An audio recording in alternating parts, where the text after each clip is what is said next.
জয় মা তারা। ওই দেখুন মায়ের গেট। মায়ের কাছাকাছি চলে এসেছি, এবার বুঝতে পারছি। চলুন মায়ের মন্দিরের কাছে গিয়ে আবার দেখা করছি। এই দেখুন মায়ের পুজোর ডালি নেব বলে এই দোকানে চলে এসেছি। এই দোকানটা একটু দেখিয়ে দিই আপনাদেরকে। এই দোকানটার নাম হচ্ছে মায়ের দান পূজা ভাণ্ডার। তো এখান থেকে মায়ের যা যা লাগে সব নিয়ে নিচ্ছি। এরপর গেটের দিকে রওনা হচ্ছে। এই দেখুন গেটের সামনে চলে এসেছি, মায়ের গেটের সামনে।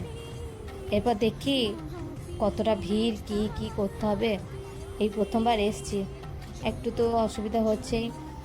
আমাদের সঙ্গে পান্ডা আছে অবশ্য, তিনি নিয়ে যাচ্ছেন দেখিয়ে কোথায় কি করতে হবে। দেখে নিই। আমরা তো আর ভিআইপি লাইনে পুজো দেবো না, দু রকম লাইন আছে, একটা জেনারেল লাইন, একটা ভিআইপি লাইন। আমরা জেনারেল লাইনেই পুজো দেবো, তাই ভোর ভোর চলে এসেছি। এখন 5টা বাজছে, সকালে তাড়াতাড়ি উঠে পুজো দেওয়ার জন্য চলে এসেছি। এখন ভোর 5টা বাজছে। এখন দেখি মায়ের দর্শন আমরা কখন পাই। চলুন এগিয়ে যাই, দেখি কোথায় লাইন দিতে হবে। এই দেখুন এটা কিন্তু মায়ের মন্দিরের কাছেই, কিন্তু মায়ের মন্দির থেকে আবার অনেকটা দূরে চলে যেতে হবে, লাইন দিতে হবে, লাইন দিয়ে পুজো দিতে হবে। এই দেখুন কোথায় ছিলাম আর কোথায় চলে এসেছি। কত লাইন দেখুন, মায়ের কত ভক্ত দেখুন, মায়ের জন্য কতজনা কষ্ট করে লাইন দিয়েছে। মজাও হচ্ছিল, আনন্দও হচ্ছিল, কষ্টও হয়েছে।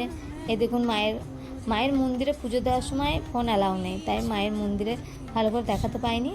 এই বাইরে চলে এসেছি, অনেক ভিড় তো। এবার বাইরেটা ঘুরে ঘুরে দেখছি কেমন কি দেখছি। এখন এই মায়ের আশেপাশে শিব মন্দির আছে, মায়ের পাদুকা আছে, ওখানে প্রণাম করবেন। এখন দেখছি পাশে পুরো খুলে। আমার এই ব্লগটা এইটুকুনি ছিল। আবার একটা নতুন ব্লগ নিয়ে আপনাদের কাছে হাজির হব। কেমন হয়েছে অবশ্যই কমেন্ট করে বলবেন, আর আমার চ্যানেলটা সাবস্ক্রাইবার করে দেবেন।